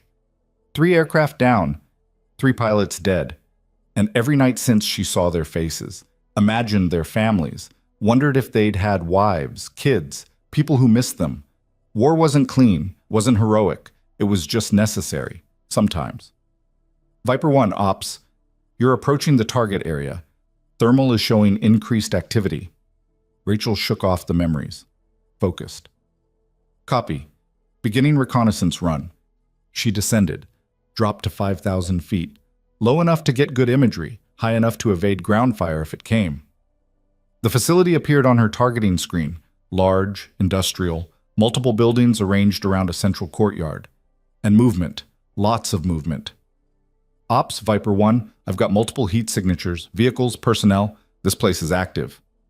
Copy. Can you get closer? Rachel banked, came around for another pass. Her cameras captured everything, transmitted it back to Edwards in real time. Then her threat warning screamed, missile lock, from the ground. Ops, Viper 1, I'm spiked, going defensive. She rolled hard, dove, released chaff and flares. The Raptor's countermeasures lit up the night sky. Behind her, a surface-to-air missile streaked past, missed by meters. Viper 1 aggressing, I'm taking fire. Another lock, another missile. Rachel jinked left, the missile followed. Her computer calculated intercept time, 4 seconds. 3. She pulled up hard. Max G. The world compressed. Vision tunneled. The missile detonated below her. Shrapnel pinged off her aircraft. Warning lights illuminated. Hydraulic pressure dropping. Right engine running rough. Ops, Viper 1. I'm hit. Systems compromised. RTB immediately. Copy, Viper 1. Emergency crew standing by. Rachel fought the controls. The Raptor wanted to roll, wanted to fall. She kept it level through sheer will and muscle memory. The base was 30 miles away. Might as well be 300. Her right engine quit, just stopped. The sudden asymmetric thrust tried to spin her. She compensated, trimmed, fought, 20 miles, altitude dropping. She couldn't hold it. Physics was winning. Ops, Viper 1, I'm not going to make the field, preparing for emergency landing. Viper 1, negative. You're overpopulated area. Stay with the aircraft. Rachel scanned below. Desert, empty, not populated. Then she saw the lights. A small town. Maybe 1,000 people. If she ejected here, the aircraft would hit that town. Ops, I've got it. I'm bringing her home. Viper 1, you don't have the altitude. I said I've got it. 10 miles. The base appeared, runway lights like a string of pearls in the darkness. 5 miles. She was too low, too slow. The numbers weren't working. 2 miles. Rachel dumped everything. Fuel, ordnance, anything that had weight. The runway threshold passed beneath her. She was going to make it. Maybe. The Raptor hit hard, bounced, hit again. The landing gear screamed. Something broke. Metal tearing, sparks. She was down, still moving, too fast. The end of the runway approaching, fast. Brakes, emergency systems, everything she had. The Raptor shuddered, slowed, stopped, 50 feet from the runway's end. Rachel sat in the cockpit, heart hammering, breathing hard, alive. Emergency vehicles screamed toward her. Fire trucks, ambulances. The cavalry arriving too late to help but right on time to witness. She popped the canopy. Smoke billowed in.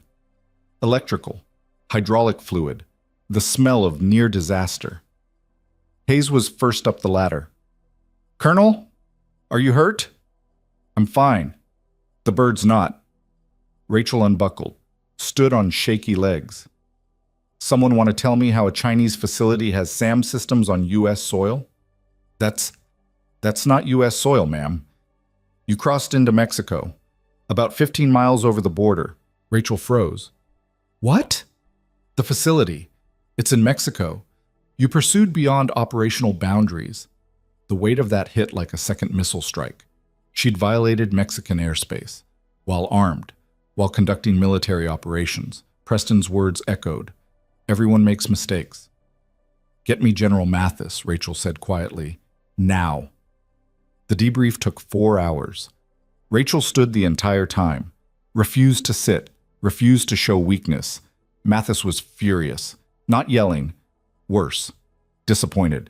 You violated the airspace of an allied nation, he said, without authorization, without clearance, based on a hunch, based on intelligence gathered from hostile contacts, sir. Intelligence you pursued against direct orders to maintain defensive posture only. Rachel's jaw tightened. Sir, that facility is actively supporting operations against U.S. interests. The imagery confirms you made an unauthorized incursion into Mexican territory and got shot at for your trouble. Now I have the State Department screaming, the Pentagon demanding answers, and Mexico filing formal protests. What about the Chinese operation on their soil? That's Mexico's problem, not ours. Not anymore. Mathis rubbed his eyes. Suddenly looked old, tired. Colonel Cole, you're grounded. Effective immediately. Pending investigation. The words hit harder than the SAM had. Sir, that's not a request, it's an order. You're confined to base. No flight operations. No command authority. Major Hayes assumes operational command of the 422nd. Rachel felt the ground shift beneath her. General, with respect. Respect would have been following orders, Colonel. Respect would have been trusting the chain of command. He leaned forward. You're a brilliant pilot. Maybe the best I've ever seen, but you're also reckless. And reckless gets people killed. I was trying to protect me. I know what you were trying to do, but intent doesn't matter when you start an international incident. He stood. You're dismissed, Colonel. Report to your quarters. Don't leave the base. Rachel saluted, turned on her heel, walked out. The hallway was empty. Everyone else had gone to sleep, gone back to normal lives where mistakes didn't echo across international borders. She made it to her quarters, closed the door, stood in the darkness. Then her phone rang. Unknown number. She answered anyway. Impressive flying, Colonel. The same voice from before, the same accent. That landing was extraordinary.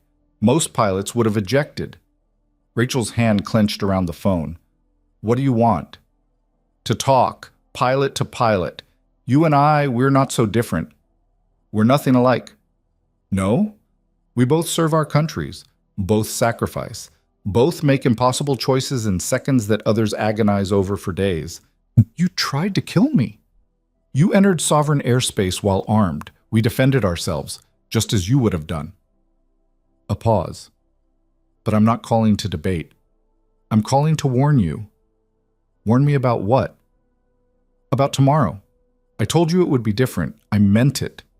Rachel's blood ran cold. What are you planning? Nothing I'll discuss on an unsecured line, but I wanted you to know what happens next. It's not personal. It's just war. This isn't war. This is terrorism. A terrorism is what the strong call the tactics of the weak. We simply call it strategy. The voice softened. You should rest, Colonel. You've had a long day. Tomorrow will be longer. The line went dead. Rachel stood in the darkness, phone in hand, mind racing. They were coming. Tomorrow. And she was grounded. She pulled up Chen's number, typed a message. Alert status DEFCON 2. Full defensive posture. They're coming tomorrow. The response was immediate. Colonel, you're not in command. I can't. Then wake up Hayes. Tell him it's my assessment. Tell him I'll take full responsibility. Rachel, you're already in enough trouble. I don't care. Do it. A long pause. Then, okay, but if this goes sideways, it won't. Trust me. Rachel pocketed her phone, moved to the window, stared out at the tarmac where her damaged Raptor sat surrounded by maintenance crews and investigators. Her bird, her command, her career. All potentially gone because she'd made a choice. The same choice she'd make again. The same choice she'd always make. Because protecting people wasn't about politics or diplomacy or international relations. It was about standing between threats and the innocent. Even when the innocent didn't know they needed protecting. Even when it cost everything. Rachel pressed her forehead against the cool glass. Tomorrow was coming, and she'd be ready, grounded or not, ordered or not. Because some things mattered more than careers. Some things mattered more than orders. Some things mattered more than anything except the mission itself. Outside, the Nevada stars burned cold and distant. Inside, Rachel Cole, call sign Midnight Viper, stood watch over a base that didn't know it was about to become a battlefield, and waited for dawn. Dawn came too fast and too slow at the same time. Rachel hadn't slept, hadn't even tried. She'd spent the night at her window, watching the tarmac, watching her squadron prepare for a threat she couldn't help them face. At 05:47 hours, her door opened without warning. Marcus stood in the doorway, still in civilian clothes, exhausted. He must have driven through the night. "You look like hell," he said. "Feel worse." Rachel didn't move from the window. "How'd you get on base?" "I'm your emergency contact. They called me when you crashed." He stepped inside, closed the door. "Are you hurt?" "Just my pride." "Rachel." "I screwed up, Marcus. Crossed into Mexico, got shot at, got grounded, probably ending my career." She finally turned to face him. "But they're still coming, and I can't do anything about it." Marcus moved to her, pulled her into his arms. She resisted for half a second, then collapsed into him. "I can't just stand here," she whispered against his chest. "I can't watch and do nothing." "You're not doing nothing. You warned them. They're prepared." "It's not enough. It has to be." He pulled back, looked at her. "Because if you disobey a direct order now, you don't just end your career, you end up in Leavenworth." Rachel knew he was right, hated that he was right. Her phone buzzed. Chen. Movement on satellite. Multiple vehicles leaving the Mexico facility, headed north. Rachel showed Marcus the message. "They're coming." "Then your people will handle it. They're my squadron, my responsibility. And right now, your responsibility is to trust them." Marcus's voice was firm, lawyer voice, the one that won cases. "You trained them. You led them. Now let them do their jobs." Rachel pulled away, paced. Energy needed somewhere to go. "What if something goes wrong?" "Then something goes wrong. But it won't be because you weren't there. It'll be because that's what happens in combat." A knock at the door. Hayes. "Colonel? Sir? We need you in ops." Rachel and Marcus followed him to the operations room. The main screen showed satellite feed. 10 vehicles. Moving in convoy formation. Definitely military. Chen was coordinating from the tactical display. ETA to U.S. border is 18 minutes. We've got full cap coverage. Reaper flight is airborne and holding at Angels 25. "Weapons authorization?" Rachel asked. "Defensive posture only. Still waiting on Northcom to authorize engagement." Chen's frustration was obvious. "We can watch them cross, but we can't stop them unless they fire first." Rachel studied the convoy. Something was wrong. "They're too exposed. Too obvious. What do you mean?" "Yesterday they were subtle, careful. Now they're driving a convoy in broad daylight, where every satellite can see them." Rachel moved closer to the screen. "This is a diversion." Hayes frowned. "Diversion from what?" Rachel's mind raced, pieces falling into place. "Pull up air traffic, everything within 200 miles. Chen worked the console, the display populated with civilian aircraft, dozens of them, normal morning traffic. "Look for anomalies, anything not on a standard flight plan." "Colonel, there's hundreds of—" "Just do it." Chen filtered, isolated, found it. One aircraft, small, private jet, flying low, following terrain, headed directly toward Edwards. "That's it," Rachel said. "That's the real threat." "It's a civilian aircraft. Could be anyone." "No, it's them." Rachel pulled up the flight profile. Too low, too fast. Wrong approach vector. "They're using the convoy to pull our attention south while they come in from the west." Hayes grabbed a phone. "I'll scramble intercept." "There's no time. They're 8 minutes out." Rachel checked the profile again. Her mind calculated vectors, intercept points, time to target. She could make it. In her damaged Raptor, with one engine, grounded, against direct orders. Marcus read her expression. "Rachel, no. I'm the only one positioned for intercept. You're grounded. Your aircraft is damaged. This is suicide. This is my job." She looked at him, saw the fear there, the love, the understanding. "I have to go." "You'll lose everything." "I'll lose more if I don't." They stared at each other. 15 years of marriage, of understanding, of trust. Marcus closed his eyes, nodded once. "Go." Rachel ran. Through the corridors, out onto the tarmac. Maintenance crews were still working on her Raptor. Swarmed around it like ants. "Clear the aircraft," she shouted. The crew chief looked up. "Colonel, we're not done. The bird's not flight ready." "I said clear it." They scattered. Rachel climbed the ladder, dropped into the cockpit. The seat was still warm from the maintenance crew's diagnostic systems.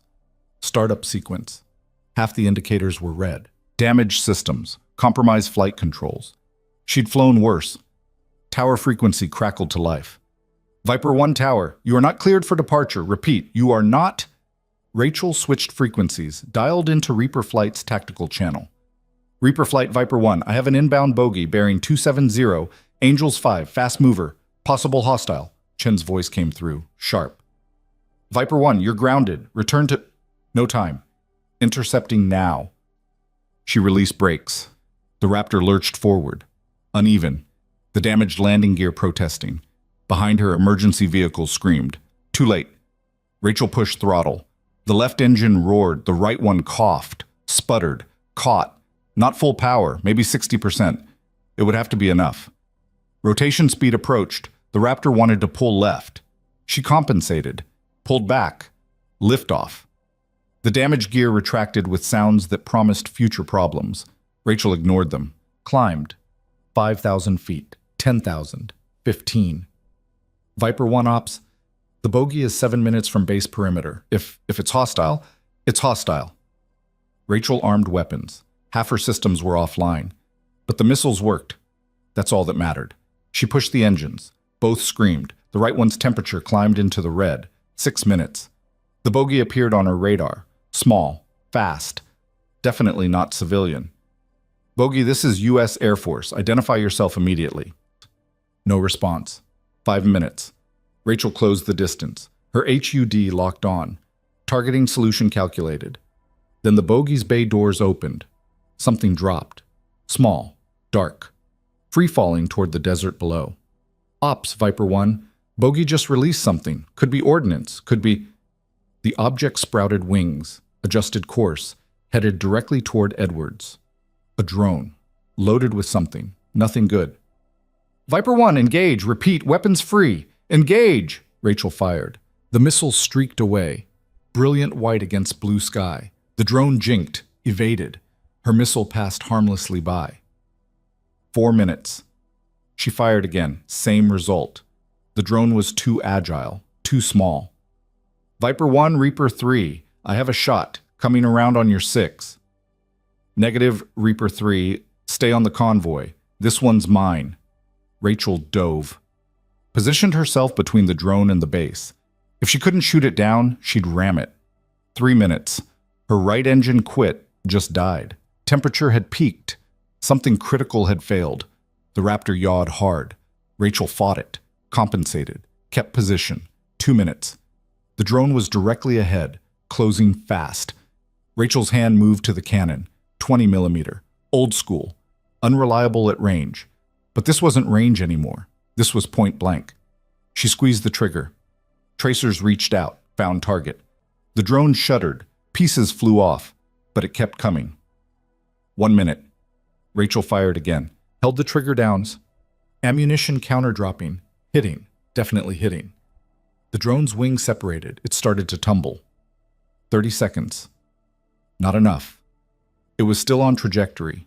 Still going to hit. Rachel made a decision. She dove. Put her aircraft between the drone and Edwards. Used her Raptor as a shield. The drone impacted her left wing. The explosion was immediate, catastrophic. Fire and metal in forces that weren't meant to exist. Warning lights everywhere. Master caution. Master warning. Every system screaming. Rachel fought the controls. The Raptor was spinning, falling, dying. Viper 1, eject! Eject! Not yet. Not over the base. If she ejected now, her aircraft would hit buildings. People. She fought, pulled, forced the nose up through sheer will. Below, the desert waited. Empty. Safe. Now. Rachel pulled the handle. The canopy blew. The seat fired. G-forces crushed her. The world became violence and noise. Then the chute deployed. Sudden deceleration. Silence. She hung in the harness. Watched her Raptor spiral into the desert. Watched it impact. Watched it die. Her bird, her weapon, her home. Gone. But Edwards was safe. The drone was debris. The base was intact. Mission complete. Rachel hit the ground hard. Training took over. Rolled. Absorbed impact. Came up on her feet, the desert stretched in every direction, empty, hot, indifferent. In the distance, helicopters approached. Search and rescue. Already scrambled. Rachel sat down, took off her helmet, let the sun hit her face. She disobeyed orders, destroyed a multi-million-dollar aircraft, probably ended her career for real this time, and she'd do it again in a heartbeat. The helicopter landed 20 meters away. Rotor wash kicked up sand and dust. Hayes jumped out before it touched down. "Colonel, are you hurt?" Rachel stood, brushed off sand. "I'm fine. Status on the convoy?" Turned around. Once you took down the drone, they aborted. Reaper flight tracked them back to the border. Casualties? None. Thanks to you. Rachel looked at the wreckage of her Raptor. Smoke rising, metal twisted. "What's the damage estimate?" Hayes hesitated. 70 million, give or take. That should make the paperwork interesting. "Colonel, I know, Major. I'm in deep. Court-martial probably. Dishonorable discharge, maybe." She met his eyes. Worth it. The flight back to Edwards was quiet. Rachel sat in the helicopter, watched the base approach, wondered if this was the last time she'd see it from the air. They landed near Ops. A crowd waited. Chen, other squadron members, Preston from the State Department, and General Mathis, in person this time. Flown in just to deal with her mess. Rachel climbed out, walked toward them, still in her flight suit, still covered in sand. Mathis spoke first. "Colonel Cole, you disobeyed a direct order." "Yes, sir." "Destroyed Air Force property." "Yes, sir." "Violated your grounding." "Yes, sir." "And saved approximately 2,000 lives when that drone would have hit the operations building." Rachel blinked. "Sir?" Mathis gestured to Preston. The intelligence officer stepped forward with a tablet, showed her images, the drone's payload, enough explosives to level a city block. "They were targeting Ops," Preston said quietly. "During shift change. Maximum casualties. You stopped it." Rachel stared at the images, at what could have been. "The convoy was a diversion," Mathis continued. "The jet was the delivery system, and you were the only pilot positioned to intercept in time." He paused. "You also violated international law, destroyed expensive equipment, and gave me enough gray hair for a year." "Sir, You made the right call, Colonel. The hard call. The call no one else could make because they were following orders." Mathis's expression softened fractionally. "The president has been briefed. The diplomatic situation is being handled. Mexico is cooperating with the investigation." "And my court-martial?" "What court-martial?" Mathis extended his hand. "Good work, Colonel. Now go get checked out by medical. That's an order you'll actually follow." Rachel shook his hand, still processing. "Yes, sir."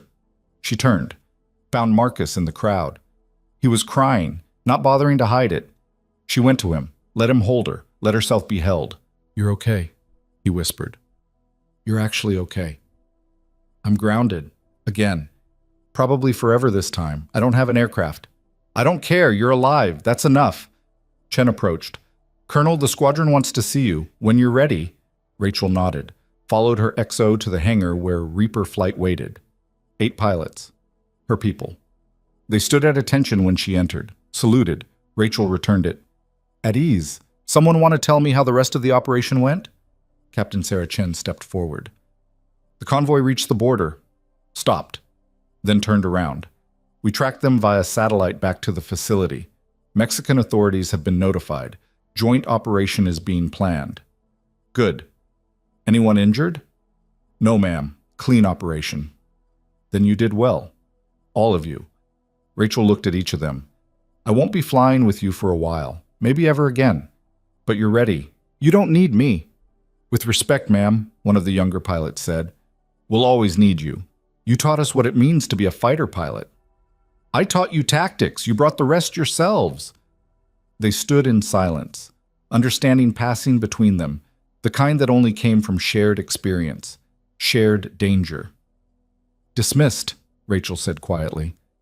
They saluted again, filed out, left her alone in the hangar. She walked to where her Raptor should have been. Empty space now. Oil stains on the concrete. That's all that remained. Footsteps behind her. She turned. Found the businessman from the flight, from seat 11E. looking uncomfortable, out of place. Colonel Cole, I heard what happened. I wanted to apologize for the flight, for what I said. Rachel studied him, remembered his arrogance, his assumptions. You already apologized. On the plane. I know, but I didn't mean it then, not really. I was just scared, embarrassed. He met her eyes. Now I understand. What you do, what it costs. I wanted to say thank you, and I'm sorry, really sorry. Rachel nodded. Apology accepted. For what it's worth, you were right. About everything. About assumptions. About earning things versus buying them. He smiled sadly. I'm trying to be better. That's all anyone can do. He left. Rachel was alone again. Her phone buzzed. Unknown number. She almost didn't answer. Then curiosity won. Cole. Congratulations, Colonel. The voice. The accent. The pilot who tried to kill her. That was extraordinary flying, using your aircraft as a shield. I've never seen anything like it. What do you want? To acknowledge a worthy adversary, and to tell you that our business is concluded, for now. For now. War is long, Colonel. Battles are short. This battle is over. We both showed our capabilities. Both learned, both survived. A pause. Until next time. If there is a next time, I'll be ready. I know you will. That's what makes you dangerous. The voice softened. Fly safe, Midnight Viper. The sky is better with you in it. The line went dead. Rachel pocketed her phone, walked out of the hangar into the Nevada sun. Marcus was waiting by their car. They drove off base in silence, into the civilian world where people worried about traffic and bills and normal problems. What happens now? He asked. I don't know, medical evaluation, debrief, probably a lot of paperwork. They'll assign me somewhere, desk job maybe, training, something that doesn't involve flying. How do you feel about that? Rachel watched the desert scroll past. Ask me in a month? They drove to their house, small, off base, the place where she could pretend to be normal. Inside, everything was exactly as she'd left it, untouched by the chaos, untouched by the war that had almost erupted. She showered, washed off the sand, the sweat, the fear, stood under the water until it ran cold. When she emerged, Marcus had coffee waiting. They sat on the back porch, watched the sun set over mountains that had witnessed human drama for millennia and would witness it for millennia more. I'm proud of you, Marcus said quietly, in case I didn't say it. You did, several times. I'm saying it again. He took her hand. What you did today. Most people never have to make choices like that. Never have to decide between their career and doing what's right. It wasn't that hard a choice. That's what makes you who you are. They sat in comfortable silence, the kind earned through years of understanding. Rachel's phone buzzed. Official notification. She was being recommended for the Air Force Cross, second highest decoration, recognition for valor. She showed Marcus. He smiled. See? They know what you did. They're just covering their asses politically. I still disobeyed orders. And saved lives. Those things aren't mutually exclusive. Rachel leaned back, let exhaustion finally catch up with her. I'm tired, Marcus. Tired of fighting, tired of proving myself, tired of everything. Then rest. You've earned it. Have I? Look at me. He waited until she did. You've spent 15 years being the best, being perfect, being unstoppable. Maybe it's okay to just be Rachel for a while. Not Midnight Viper, not Lieutenant Colonel Cole. Just you. She thought about that. About who she was when she wasn't flying, wasn't fighting, wasn't proving. I don't know who that is anymore, she admitted. Then we'll figure it out together. Like everything else. The sun disappeared behind the mountains. Stars began to appear.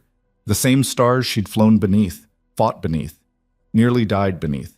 They'd still be there tomorrow, whether she flew again or not. The thought was both terrifying and liberating. 3 weeks later, Rachel stood in a ceremony hall at Edwards. Full dress uniform, medals gleaming, hair pulled back in regulation style. General Mathis pinned the Air Force Cross to her chest. Cameras flashed. People applauded. Marcus watched from the front row, proud, tearful. Hers. The general leaned close. Your new assignment came through. Flight instructor, Nellis, you'll be training the next generation of fighter pilots. Rachel nodded. Not what she'd hoped for. Not what she'd feared. Something in between, something new. Thank you, sir. After the ceremony, people approached. Congratulations. Handshakes. The usual performance. Olivia, the flight attendant from that first flight, was there. How she'd gotten an invitation, Rachel didn't know. Colonel Cole, I just wanted to say, watching what you did, reading about it, it changed how I see things, how I see people. She smiled, genuine this time. I'm sorry for how I treated you. We all make assumptions, Rachel said. The important thing is what we do after we realize we're wrong. Olivia nodded, left. Major Morrison appeared, the retired cargo pilot from the flight. Colonel, hell of a thing you did. Just my job. That's what the best always say. He shook her hand. If you're ever at Nellis and need someone to buy you a drink, look me up. I might take you up on that. The crowd thinned. Eventually, it was just Rachel and Marcus. Walking to their car through the Nevada afternoon. How do you feel? He asked. Rachel thought about it, really thought about it. Lighter, she said finally, like I've been carrying something heavy and just put it down. The need to prove yourself? Maybe. Or the need to be perfect, to be unbreakable. She looked at him. I broke, Marcus. That day in the cockpit. I broke and I'm still here, still standing. That's called being human. It's harder than being Midnight Viper. But more honest. They reached the car. Rachel paused, looked back at the base, at the hangars, at the sky above where Reaper Flight was running exercises. Vapor trails cutting white lines through blue. Her sky. Her world. But not her entire world. Not anymore. Let's go home, she said. And they did. 6 months later, Rachel stood in front of a class of 20 student pilots at Nellis. Young, eager, terrified. The same way she'd been once. Flying fighters isn't about being fearless, she told them. It's about being afraid and flying anyway. It's about making impossible choices in impossible circumstances. It's about being human in a machine designed to exceed human limits. A student raised her hand. Female, determined, familiar.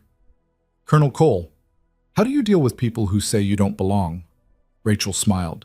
You prove them wrong, not with words, with action, with competence, with being so good they can't ignore you. She paused.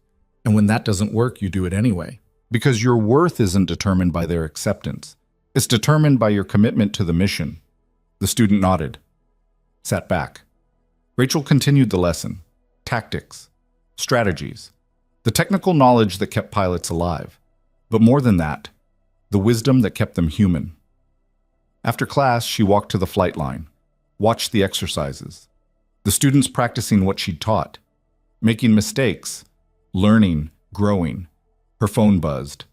Chen, missing you at Edwards. New squadron commander is competent, but he's not you. Rachel typed back. Give him time. He'll find his rhythm. When are you coming to visit? Soon, I promise. She pocketed her phone. A shadow passed overhead. F-22, banking hard. The distinctive silhouette she knew as well as her own face. Someone else was flying her mission now. Someone else was defending that piece of sky. And that was okay, because she was defending something else. The future. The next generation. The continuity of excellence that kept America's airspace safe. Different mission, same purpose. Rachel turned, walked back toward her office. She had lesson plans to prepare, students to mentor, a new role to master. The sky would always be there, waiting, calling. But for now, she was exactly where she needed to be, teaching others to fly, to fight, to survive, to understand that worth isn't given by others. It's claimed through action, proven through dedication, and maintained through the quiet certainty that you belong exactly where you've chosen to stand. Not because someone said so, but because you earned it every single day. 1. The loudest victory isn't in proving others wrong. It's in knowing your worth before they ever questioned it, and having the courage to stand firm when the whole world tells you to sit down.